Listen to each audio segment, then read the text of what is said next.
Hey everyone, welcome back to Whispers in the Dark.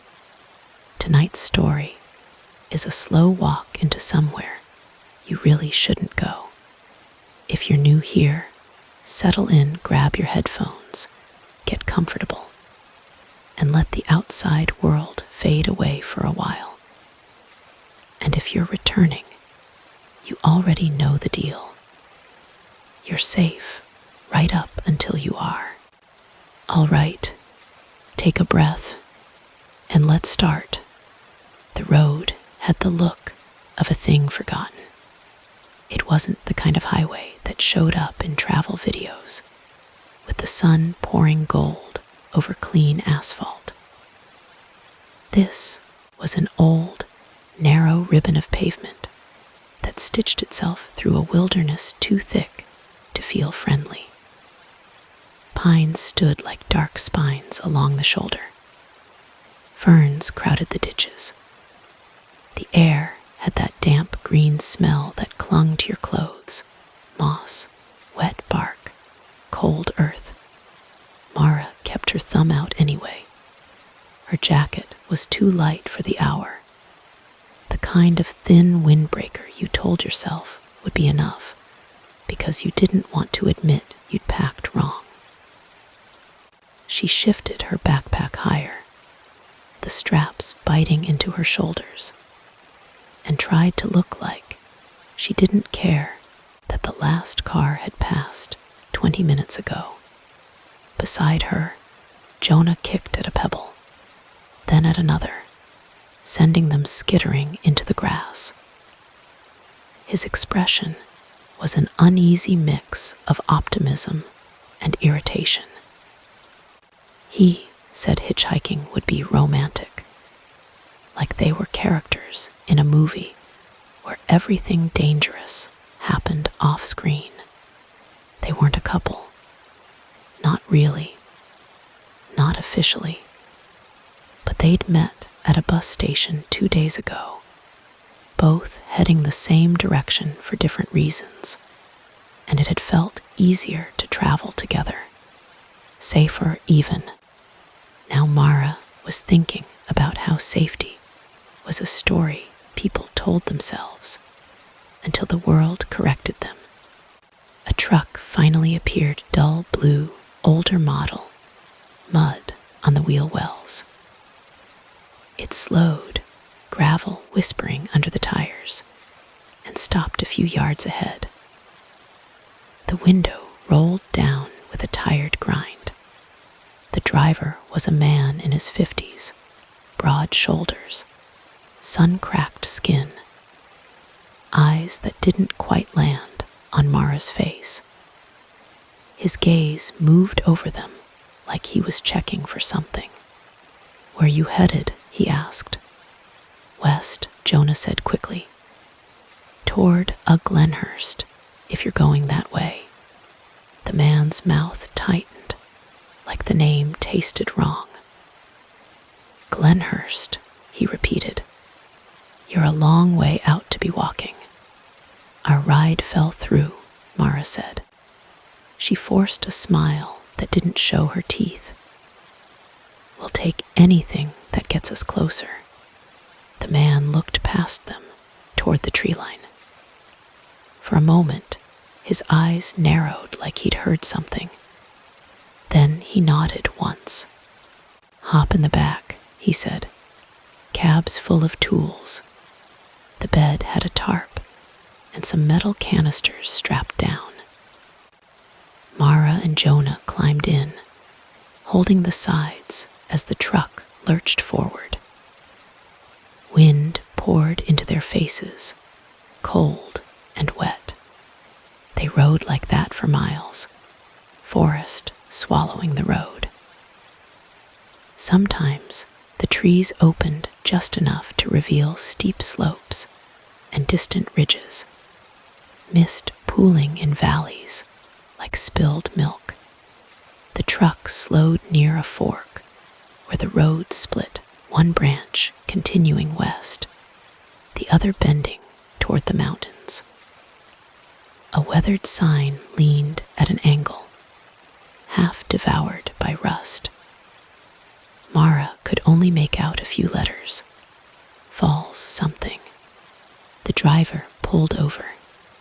"This is as far as I go," he called over his shoulder. "West Road'll take you to Glenhurst by nightfall if you keep walking." But he hesitated, and the pause was a living thing.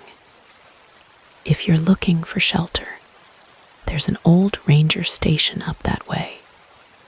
Mountain Road. About 3 miles. Jonah's eyebrows lifted. "Ranger station. Is it open?" The man didn't answer directly. He stared at the mountain road, his fingers tightening on the wheel. "Just be careful where you go. Folks go missing up there." A laugh escaped Jonah before he could stop it. "Missing? Like what bears?" The man's face didn't change. "Not bears." Mara felt the hairs on her arms rise. The air seemed to cool by a degree. "Thanks for the ride," she said, quick and polite. They climbed out. The truck pulled away immediately, as if the man couldn't leave fast enough. It disappeared around a bend, swallowed by trees, and the sound of it faded until there was only wind and the distant hush of running water. Jonah turned in a slow circle, stretching his arms. "Okay," he said, 3 miles to a ranger station. Or we keep walking the west road and maybe get there by, what, dark? Either way, we need somewhere to sleep." Mara listened. The water sound was constant, layered like a river, or more than one. "Did you hear that?" she asked. Jonah tilted his head. "Water, yeah. It's a lot of water." He grinned. "Waterfalls. That sign said falls, right? Could be a campground up there. Might be worth checking. If there's a station, there's probably bathrooms. Maybe other people." Mara didn't love it, but the idea of following the west road on foot until nightfall felt worse. And the truck driver's warning, "Folks go missing," had already curled its fingers around her thoughts. Something about it felt too specific to ignore. Still, they started up the mountain road. The pavement quickly broke into cracked patches and gravel. The forest grew denser, shadows thickening. The air smelled sweeter here, almost floral, and the water sound became louder, more complex, multiple falls singing over rock. Then they turned a corner, and the world opened. The scenery hit Mara like a held breath, finally released. A gorge spread out on the left, carved deep into the earth, and from its cliffs poured waterfalls, 3, maybe 4, flowing down in white streams.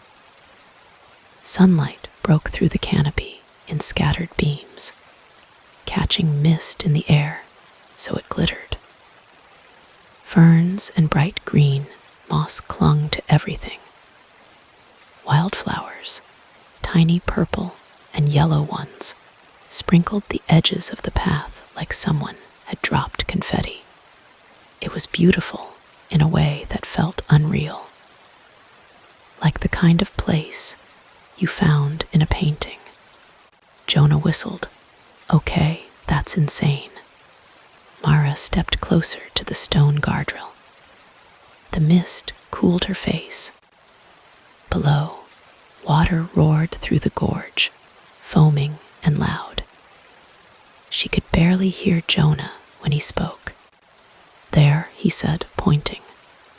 A narrow trail veered off the road, descending toward the gorge.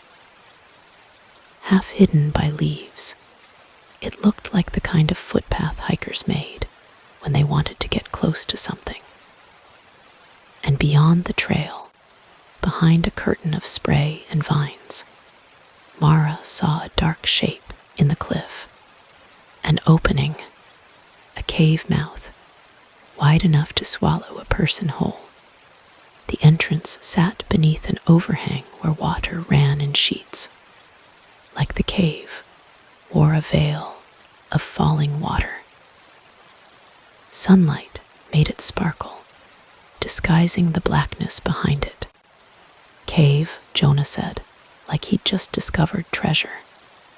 Dude, imagine camping in there. Waterfall cave. Mara's stomach tightened. It's not a good idea, she said immediately. Jonah glanced at her. Why, it's like nature's shelter, probably dry inside. Probably, Mara repeated. She looked at the cave again. The darkness didn't reflect light. It didn't move. It just waited. Come on, Jonah said, already stepping onto the trail. We'll just look. 5 minutes. Then we decide. Mara hated how easily curiosity tugged at her. Hated how the beauty of the place softened the edges of caution. She followed, her boots slipping slightly on wet stone. As they descended, the air grew cooler. Mist dampened Mara's hair, plastering strands to her forehead. The smell of wet rock was strong, mineral, and clean. At the bottom, the roar of the waterfalls was deafening. The cave entrance loomed, half shrouded in water. Jonah grinned at Mara, then stepped through the curtain. Mara followed, flinching as cold water struck her shoulders. For a second, she was blinded by spray. Then she was inside. The sound changed. Outside, the falls were a constant thunder. Inside, it became muffled, like the world had been wrapped in thick cloth. The air was cooler, still wet, but not windy. Mara blinked, wiping water from her eyelashes. The cave opened into a chamber where the ceiling rose high above, lost in darkness. The floor was uneven rock, slick with moisture. Some places were dry. Some pooled with shallow water that reflected Jonah's phone light in trembling patches. See, Jonah said, not bad. Mara didn't answer. Her eyes were adjusting, and as they did, she realized the chamber wasn't empty. There were markings on the walls, scratches, deep grooves. Not random. Intentional. Jonah walked closer, holding his phone light up. Looks like claw marks. Mara stepped near him. The grooves were too straight, too long.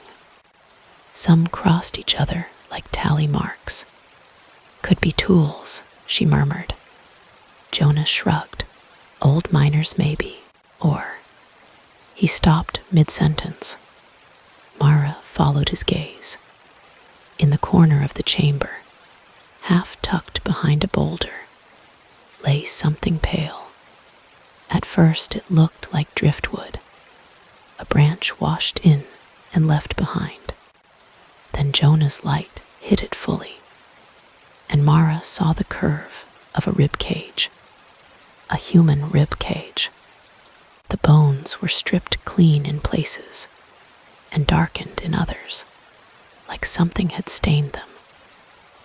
A skull lay nearby, tipped sideways, jaw open in a silent grin. For a second, neither of them moved. The cave seemed to inhale.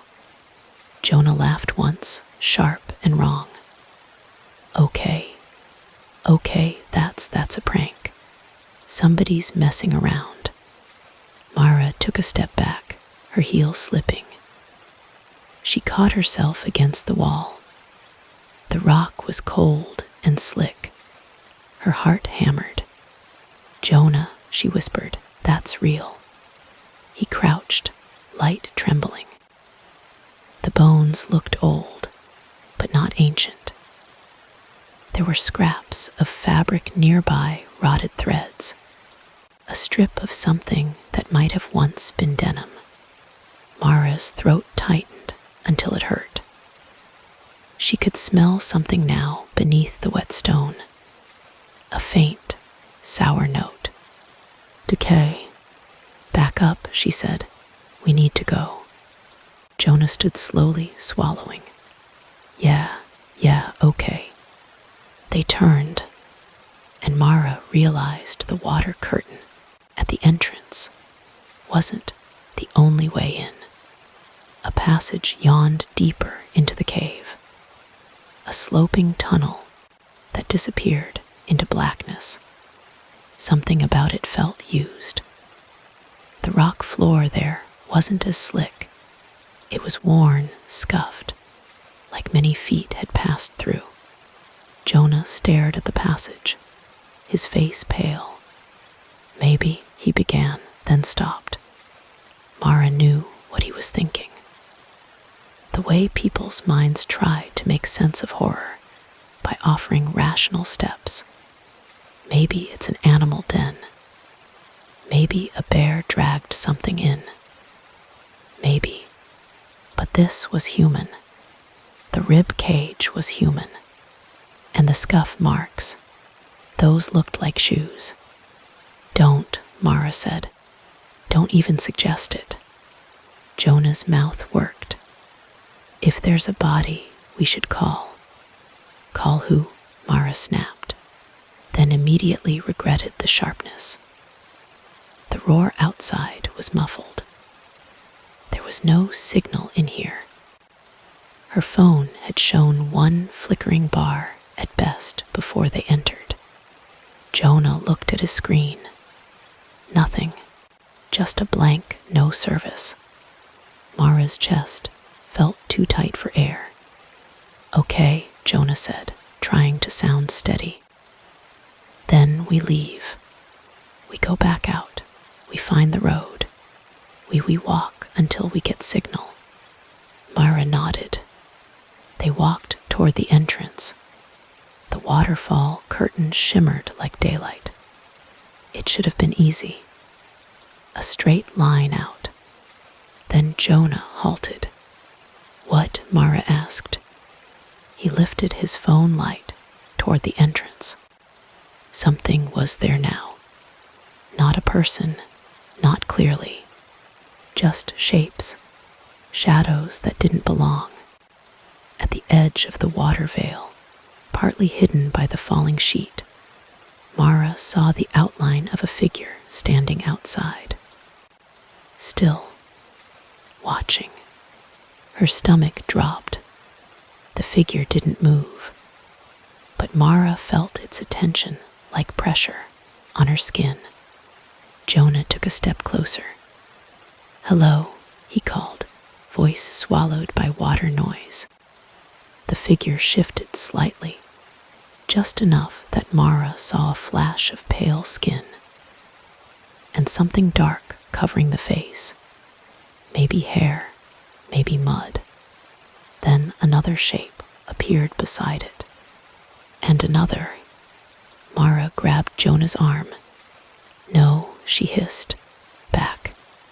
Jonah's eyes were wide now, and he stumbled backward with her.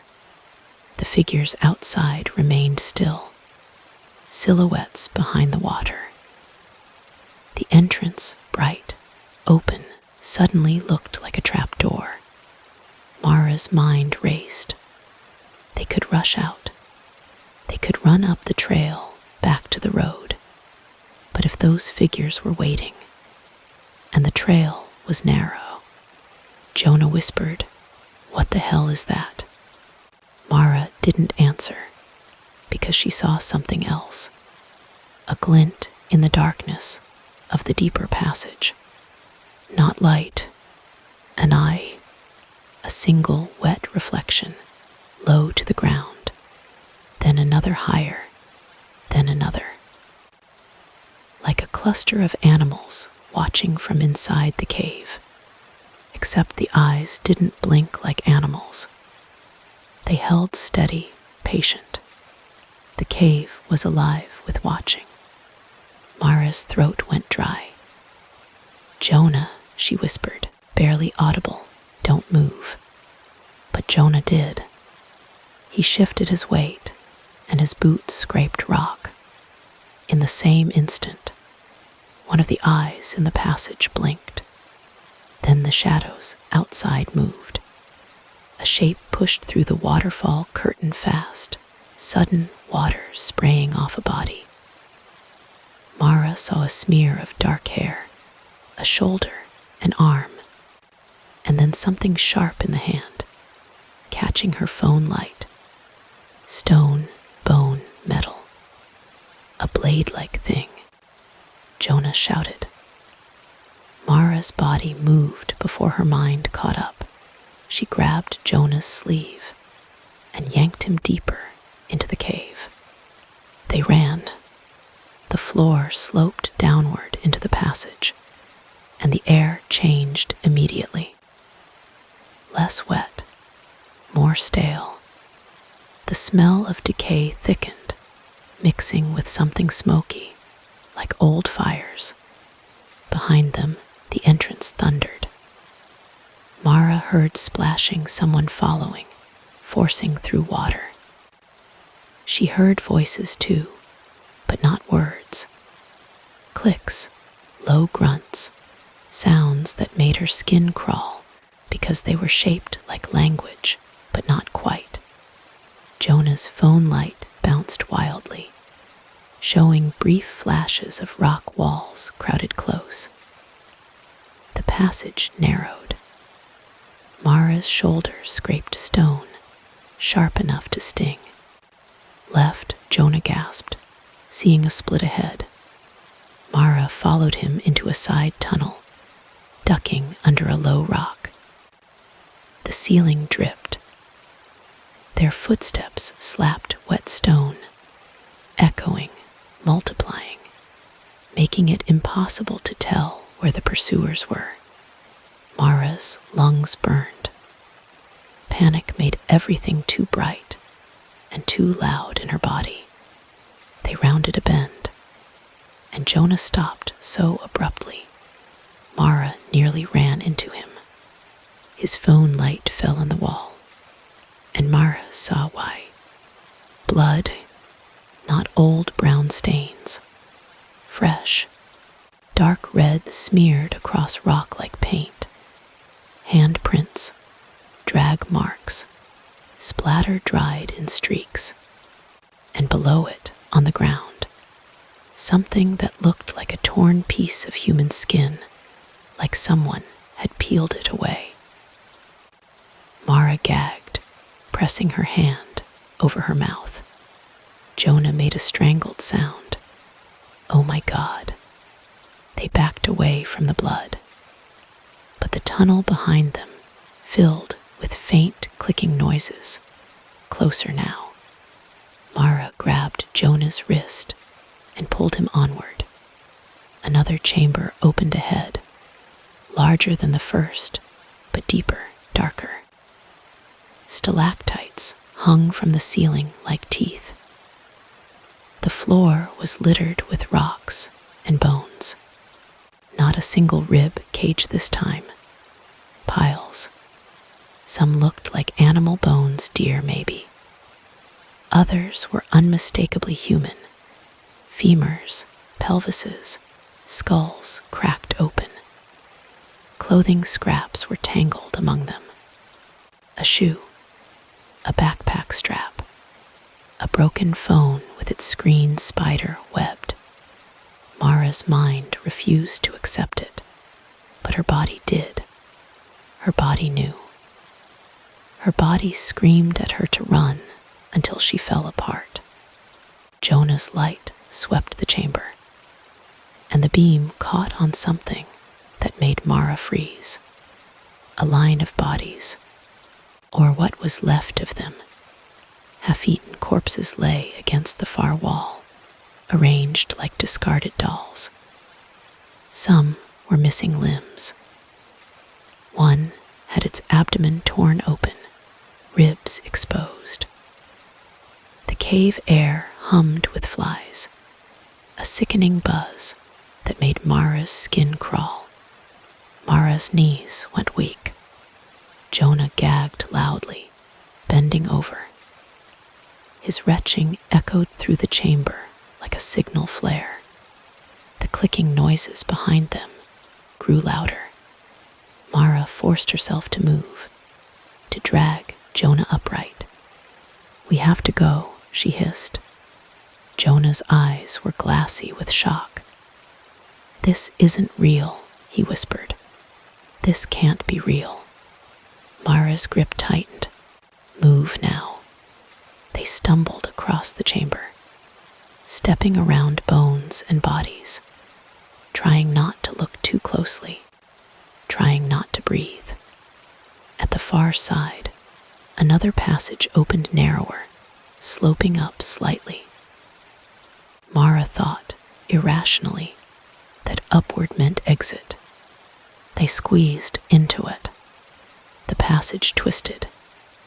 The air grew warmer, thick with smoke, and something else fatty cooking.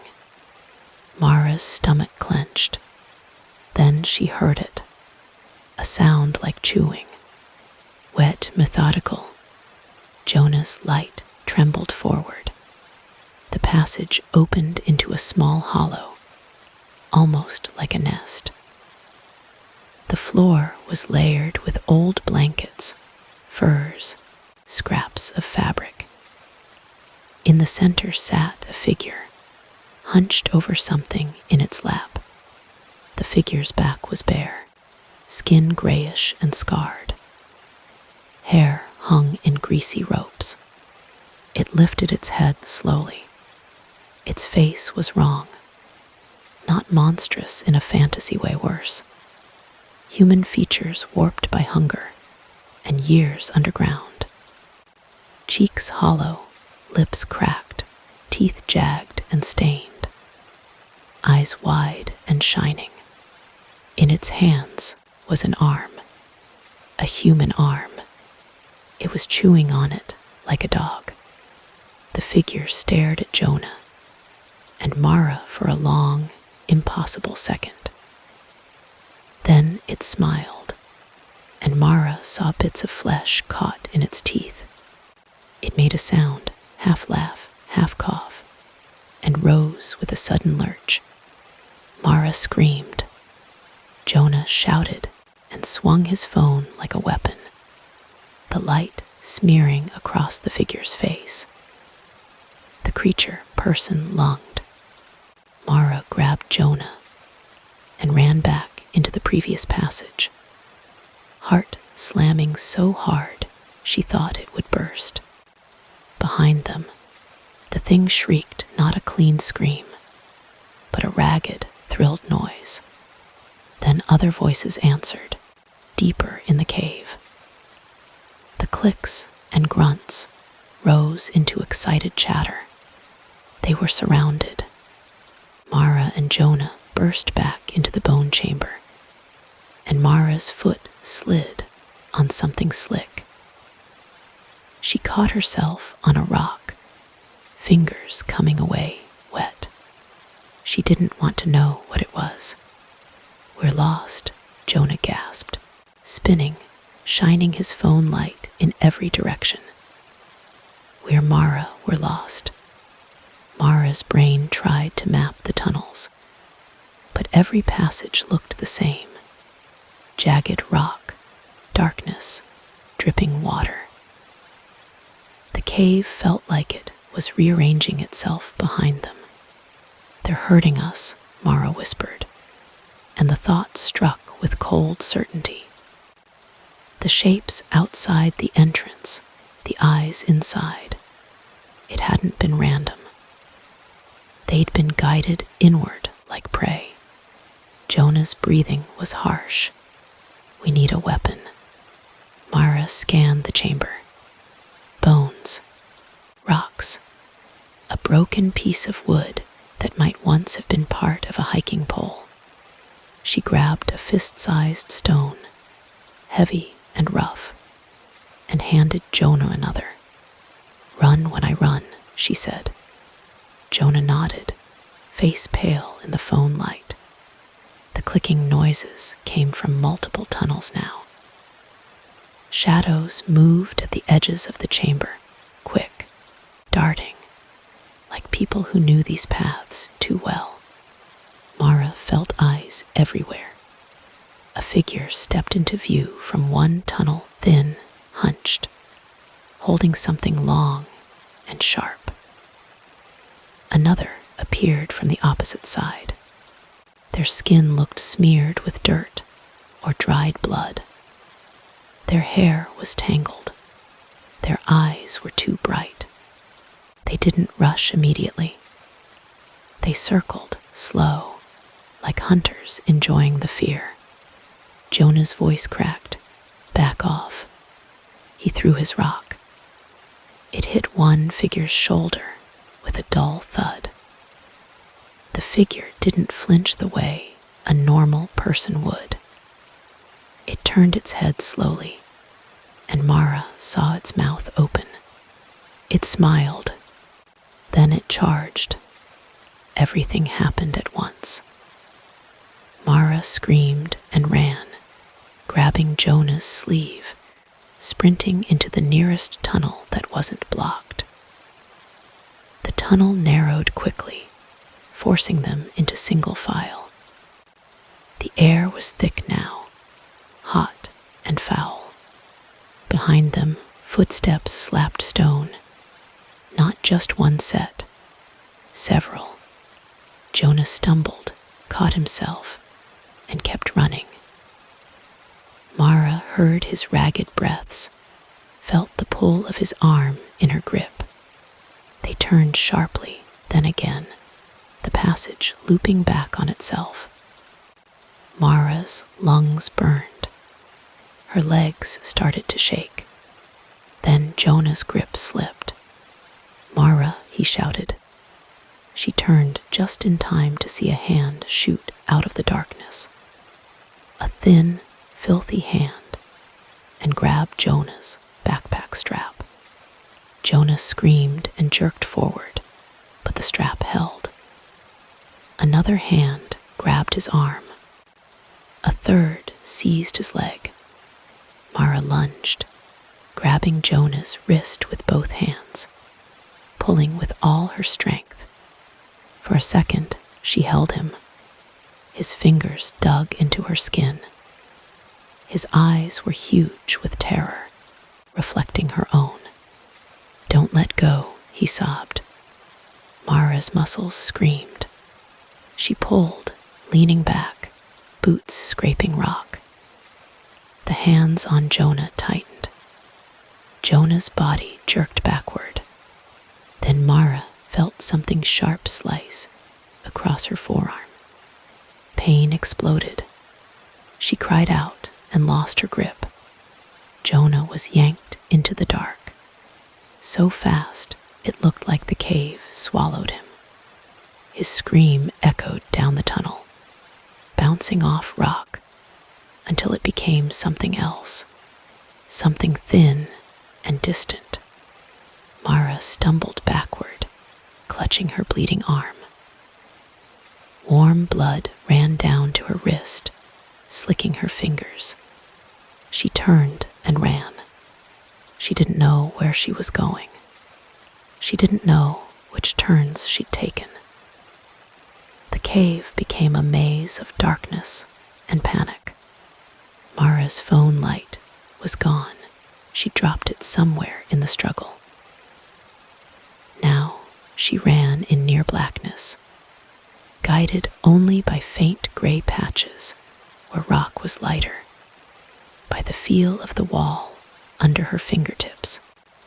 Behind her, she heard laughter, not normal laughter, a wet, excited chirping, like people imitating human joy. They were enjoying this. Mara ran until her legs nearly gave out. She slipped into a narrow crevice between rocks and pressed herself into it, chest heaving, trying to silence her breathing. The crevice was tight, sharp stone biting her shoulders and hips. She forced herself deeper until she was wedged, barely able to move.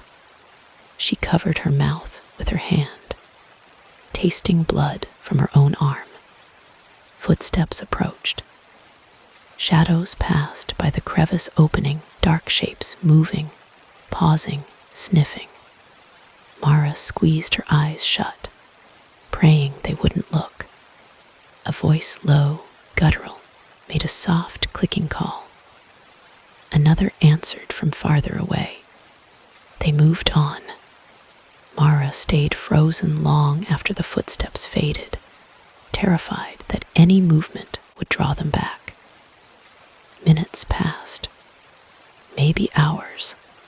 Time was meaningless. Finally, when her muscles were trembling from holding still, she eased herself out of the crevice. Her arm throbbed fiercely. She tore a strip from her shirt and wrapped it tight, biting her lip to keep from crying out. Then she listened. Far away, through layers of rock and distance, she heard something that made her blood turn to ice. Jonah's voice, not screaming, not calling her name, begging, "Mara, please, please." His voice cut off abruptly, replaced by laughter and a sound like chewing. Mara's vision blurred. She pressed her forehead to the rock wall, shaking. Then she forced herself to move. She didn't know why she moved toward it. Maybe it was shock. Maybe it was the part of her that couldn't accept leaving him. Maybe it was the cruel need to confirm what she already knew. She crept through the tunnels, slow, careful, listening for footsteps. The darkness seemed thicker here, as if the cave itself was absorbing light. Sometimes she saw faint glows, tiny fungi or minerals, enough to outline jagged walls. The smell grew stronger. Smoke, rot, something fatty and sweet. Mara rounded a bend and saw a flicker of orange light ahead. Firelight. She pressed herself flat against the wall and peered around. The tunnel opened into a larger chamber, and in its center burned a fire pit, flames licking upward, smoke smearing the ceiling black. Around it sat figures, 4, maybe 5, hunched and thin, their skins smeared, their hair hanging in knots. They were eating. In the firelight, Mara saw the pale curve of a leg, stripped of skin in places. An arm, a torso. Jonah, what was left of Jonah. His face was turned away, but Mara recognized his jacket, dark green, ripped open. His hand lay nearby, fingers curled as if still reaching. One of the cave people held a piece of meat and tore into it with teeth, chewing slowly, eyes half-lidded in pleasure. Mara's stomach lurched violently. She clamped her hand over her mouth, but a sound escaped, an involuntary gasp. Every head around the fire snapped up. Eyes caught the faint light from the tunnel, shining, hungry, alert. For a second, everything went still. Then one of them smiled, wide and wet, and made a soft clicking call that echoed like a bird's cry. Mara turned and ran. She ran blindly, sobbing silently, the sound trapped in her throat. Footsteps thundered behind her now, faster, closer. The cave people shouted in their broken way, their voices overlapping. Mara's lungs burned. Her legs threatened to collapse. But fear pushed her onward, a raw animal force. She turned into a tunnel and nearly fell as the floor dropped sharply. She slid down slick rock, scraping her palms, then caught herself and stumbled forward. The tunnel ahead narrowed and then widened again into a strange space where the ceiling was low and the air was colder. Water dripped steadily.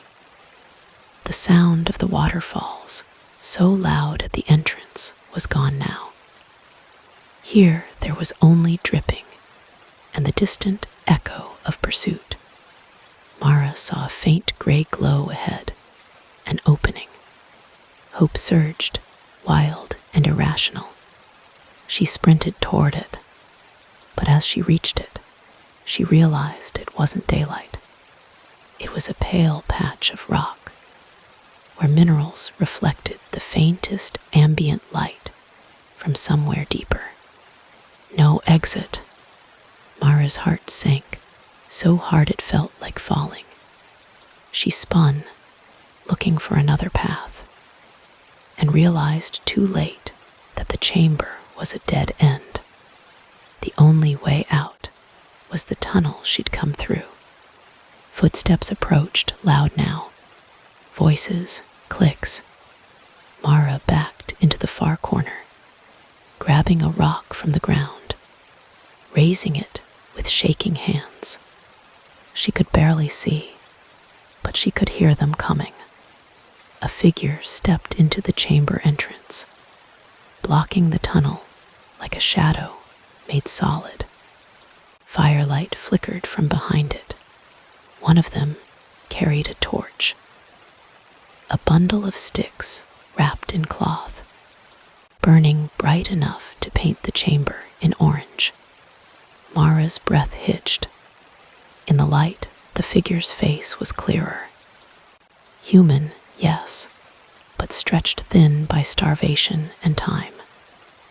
Skin pulled tight over cheekbones. Lips cracked, teeth dark and uneven. Its eyes locked on Mara. It smiled slowly, like someone greeting a friend. Behind it, more figures appeared, forming a line, their eyes shining. Their bodies angled inward like wolves closing a circle. Mara lifted the rock and threw it with all her strength. It struck one in the face. The figure reeled, shrieking, and for an instant the line broke. Mara seized the moment and lunged past them, shoving hard. Hands grabbed at her jacket, her hair, her wounded arm. She screamed as fingers dug into the cut, sending white-hot pain through her. But she kept moving, twisting, ducking, elbowing. Something tore, fabric ripping. Someone's nails raked her back. She burst into the tunnel beyond and ran. The chase resumed immediately. Mara's world shrank to breath and footsteps and pain. The cave twisted endlessly, tunnels branching. Sometimes she chose left, sometimes right, not because she knew, but because instinct demanded movement. Her bandage soaked through, blood warm against her skin. She felt dizzy. The air seemed thinner, heavier. At some point, she realized the cave was changing. The walls became smoother in places, as if worn by water over centuries. The ground sloped gently upward. A faint roar returned, distant, muffled. Water, the entrance. Mara's heart leapt with desperate hope. She ran toward the sound, but the roar grew louder, and then split like multiple falls, multiple streams. She emerged into a chamber so large she couldn't see the edges.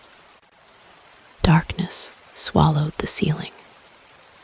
The roar of water was everywhere, echoing off stone, and in the center of the chamber was a pool, black water, perfectly still despite the roaring around it.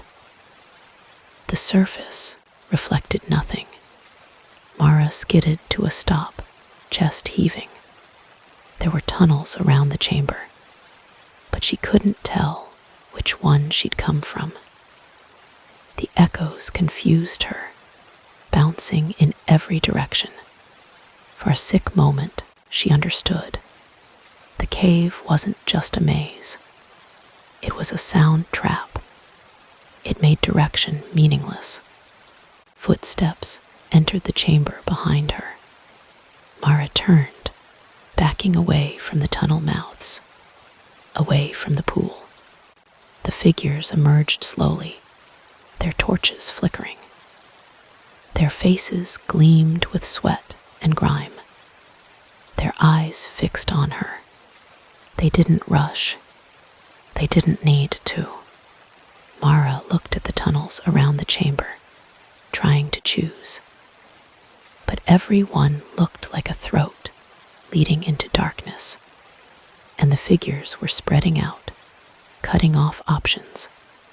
Mara's body shook uncontrollably. Then, from somewhere behind the figures, Mara saw another pair of eyes, different, smaller, lower, watching not with hunger, but with something else. The eyes blinked.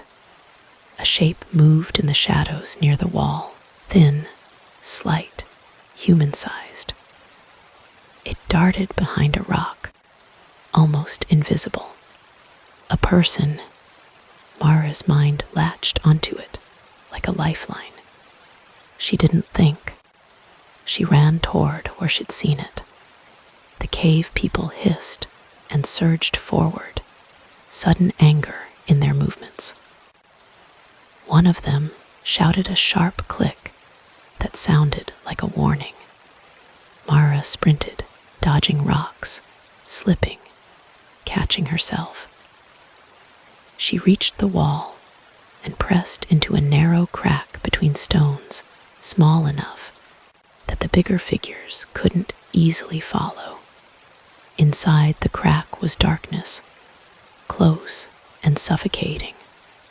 Mara crawled forward, scraping her knees, pushing through tight stone that pressed her ribs. Then a hand grabbed her wrist. Mara screamed, jerking back, but the hand clamped tight, small, strong. A voice whispered, harsh and urgent, right by her ear. Quiet. Mara froze. The voice sounded human. A woman's voice.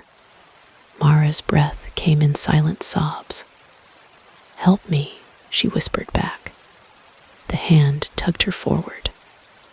Mara crawled, following blindly. The crack opened into a small hidden pocket of space, barely big enough to crouch. The air smelled slightly less rotten here, though it was still damp. A face appeared inches from Mara's, thin, dirty, eyes wide, and reflecting faint light. A woman, younger than Mara, maybe mid-20s. Her hair was hacked short, uneven. Her cheeks were hollow. Her lips were cracked, but she was alive. She put a finger to her mouth. Mara nodded frantically, tears slipping down her face. Outside, in the main chamber, Mara heard the cave people moving, their torches crackling. They made angry clicks, frustrated. The woman beside Mara whispered, "Don't breathe loud." Mara clamped her hand over her mouth again and forced herself to inhale slowly through her nose. The woman's eyes flicked to Mara's bleeding arm. She reached into the darkness and pulled out a rag, filthy but dry, and pressed it to the wound. Mara winced. The woman's grip was firm. "Hold," she mouthed. Mara held. Outside, the voices grew louder for a moment, then moved away, echoing down tunnels. Torches faded. The hidden pocket fell into deeper silence. Mara's body sagged. She nearly collapsed, but the woman caught her shoulder. Mara whispered, "Who are you?" The woman stared at her for a long moment, then answered in a voice so quiet it barely existed. "Doesn't matter," she said. "If you stay here, you live longer." Mara's throat tightened.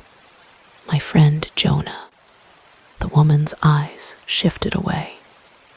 She didn't need to say it. Mara swallowed hard.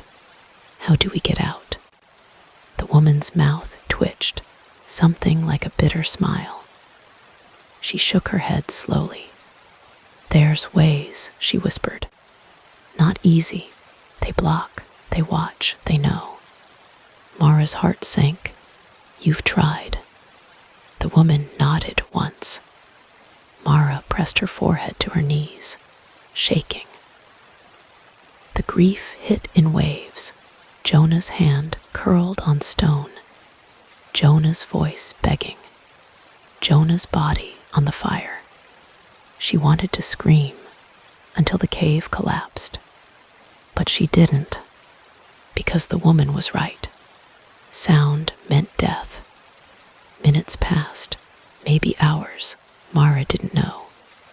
The woman shifted, listening, her head tilted like an animal. She touched Mara's shoulder, and Mara looked up. The woman whispered, "They will come back. They always come back." Mara's voice trembled. "Then what do we do?" The woman leaned in, her breath smelling like stale air and desperation. "We move," she whispered. "When they hunt somewhere else, we go where water is loud. It hides sound, but it also hides them." Mara nodded, even though terror clenched every muscle. The woman peered into the crack, watching for movement. Mara tried to steady her breathing, tried to quiet the shaking in her limbs. She thought about the entrance, the beautiful waterfalls, the sunlight, the mist like glitter. How something so gorgeous could mask something so vile. How easily beauty could be a lure. In the darkness, she realized something else. The cave wasn't just a place. It was a mouth, and it had teeth. The woman whispered, "When I say run, you run. Don't look back. If you hear them, keep going." Mara swallowed. "And if we get separated?" The woman's eyes hardened. "Then you do what you did. You hide, you stay quiet, you survive."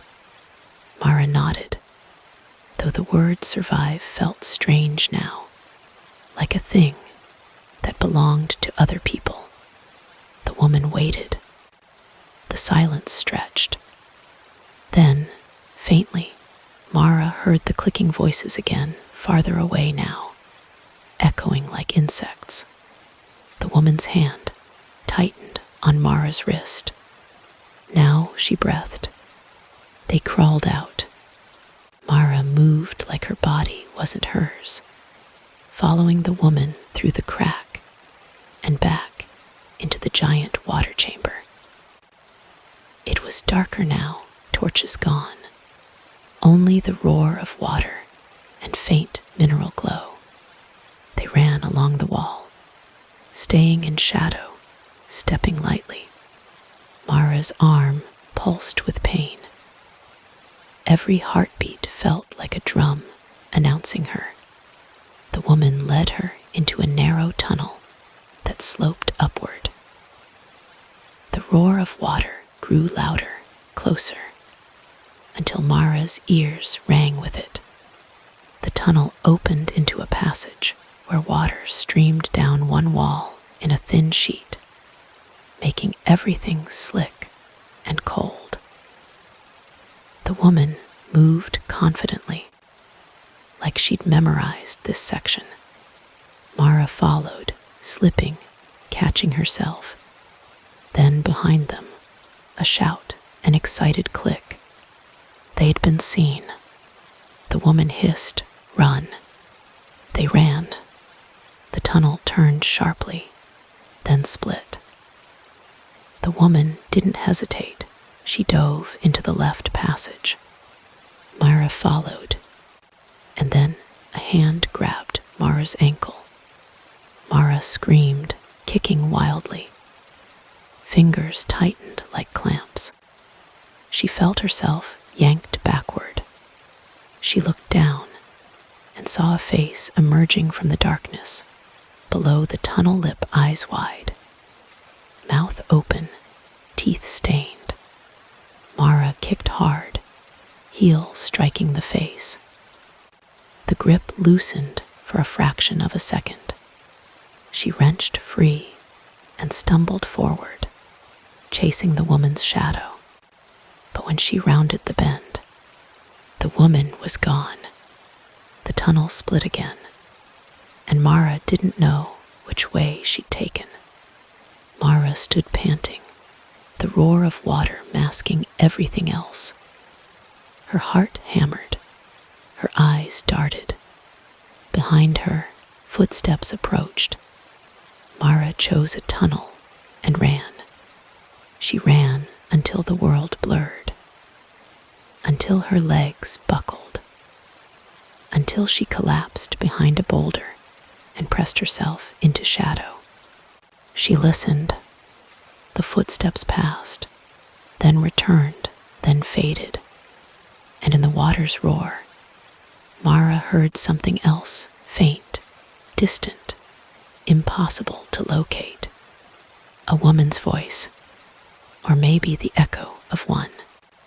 Mara didn't know if it was the woman who'd helped her, or one of the cave people mimicking sound. She didn't know if anyone in this place was truly human anymore. She curled into herself, shaking, and stared into the dark. Somewhere in the cave, torches flickered again, faint orange pulses against stone. Somewhere eyes watched, and somewhere water roared endlessly, drowning out the sound of a girl trying not to sob. Mara did not know if there was a way out. She only knew the cave was hungry, and she was still inside it. So if you're still with me, take another breath. Maybe glance at the nearest window. Maybe check the corners of the room, just to remind yourself you're not in a place like that. Because the scariest part isn't the blood on the walls or the teeth in the dark. It's how easy it is to step into somewhere beautiful and never find your way back out. If you enjoyed this story, you can support the channel by liking the video, subscribing, and leaving a comment. Tell me what you think happened to Mara. Do you think she found a way out? Or do you think the cave kept her the way it kept everyone else? And if you're listening late at night, maybe don't go chasing waterfalls tomorrow. Good night. Thanks for watching. New stories are always on the way, so hit subscribe and turn on notifications if you want more. Until next time, stay safe out there.